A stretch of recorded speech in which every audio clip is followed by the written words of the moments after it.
We were in a madrasa in Nottingham, in Flintham, in Newark. This was in the 90s. We came to a building that was an old RAF building that had been deserted for 20 years. So we were now coming into this, and we were going to start using this as a madrasa. Now when we came there, one of our teachers, he said to us, he said, because we started off living in one corner, and we're going to slowly start using the rooms till the other side of the madrasa. Now this place had 120 rooms, yeah, and it had about 3 different halls, massive. We had an east wing, a west wing, a middle sort of part, and we were in the east wing, and we were just staying just in a few rooms. We were talking about literally about 7 or 8 rooms. And teachers said, they said, don't go to the west side, to the west side of the building. I'm telling you, you know, as young people, you dare yourselves, right? Yeah. So we said, come on, let's dare to go over there, right? So we were young, and we went into the west side in broad daylight, 12 o'clock. I'm telling you, spooky at 12 o'clock. Forget 12 in the night. We're walking, and we were holding our arms, and we were walking together, about a good 7 or 8 of us.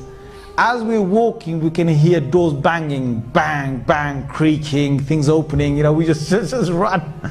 We were saying, you know, our kalimas loudly, shahadas loudly, what about that loudly, Allahu la ilaha illa huwa al-hayyul qayyum, basically running, yeah? Now, you can imagine this place was really spooked up. And the teachers warned us, you know, don't go over there. Now what happened is one of these, there's this young kid, I'm not going to give you his name, he's probably grown up now, he's probably got kids now, all right? So I don't want to embarrass him when you know, some of you might confront him. But he was from up north, and he was a kid, about 13 years old, I'd say, from Bangladesh. He didn't know a word of English. Forget anything else, right? He just knew Bengali. And he was the most quietest kid you can imagine. Just quiet, just sticks to himself, and that's it. And he's trying to become a hafiz of the Quran, and he only has done 1 juz. So one day what happens is that he sort of strays off, I don't know, he goes over to the other side, and he comes back. And no one sort of takes much notice of it, but he comes back, and the evening when we're all sitting together and we're sort of reading, I wasn't there in the hall at that time, but there were others who said it, but then I went over to the hall to verify this. So this is something that I have verified myself. What happened is that he came with his Quran up to his teacher. You can imagine a kid who's lallu pattu, who doesn't know a single thing, yeah? He comes with the Quran to his teacher, puts it right in front of him, and he says to him, he says, test me. And he doesn't say in English, he says it in Arabic. And his kid suddenly knows Arabic, right? So he says, test me. And his teacher looks at him and he thinks, is he having a laugh? You know, those days, you know, the beats were a common thing, right? Thinking, shall I just make spaghetti out of him, you know, like, yeah? So this kid just seems to know, test me, any way you want, yeah? So the teacher says, okay, the Quran's closed. He said, okay, read from the 15th juz. Subhanalladhi asra bi'abdi laylan min al-masjid al-haram ila al-masjid al-aqsa alladhi barakna hawla. And the teacher looks at him and thinks, what is happening to this kid? So the teacher then tests him from another place, and this kid now knows the Quran, and the kid challenges the teacher in speaking Arabic. And this kid has got really good Arabic all of a sudden, right? And then, you know, when we heard this, we came over, and I specifically went, you know, met him, and I started talking, and he started talking Arabic. Weird. So then we thought, okay, you know, whatever has happened, miracle of God, you know, you wait. What happens is now this kid is acting really weird, because he goes and he gets a hair clipper, and he shaves half of his head, and he leaves the other half as it is. Takes his hat off, walks down the corridor with half of his hair on one side long, and the other half is completely shaven. Now kids are freaking out. Jinn, jinn, jinn, jinn. Right? So then, you know, the teacher grabs hold of him and says, well, you got to basically just shave the other half, so the shave the other half. So we've done that. Now, and he's acting all weird. He's doing things that sort of abnormal. So he then goes to bed, and okay, he's gone to bed.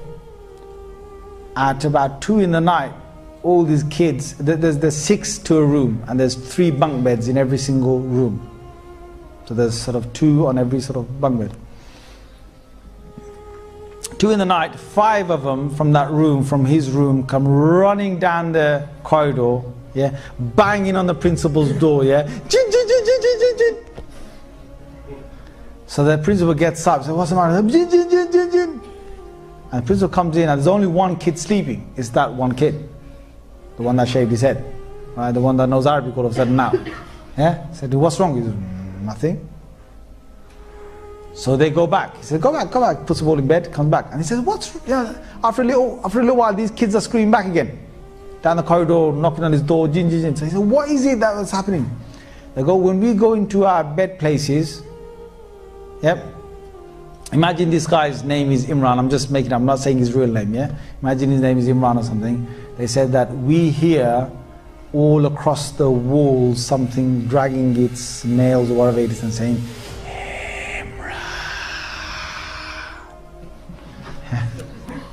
so basically they just obviously leapt out of their beds, yeah, came straight to the principal. Now this went on all night, yeah, him taking them to their beds, then basically coming back.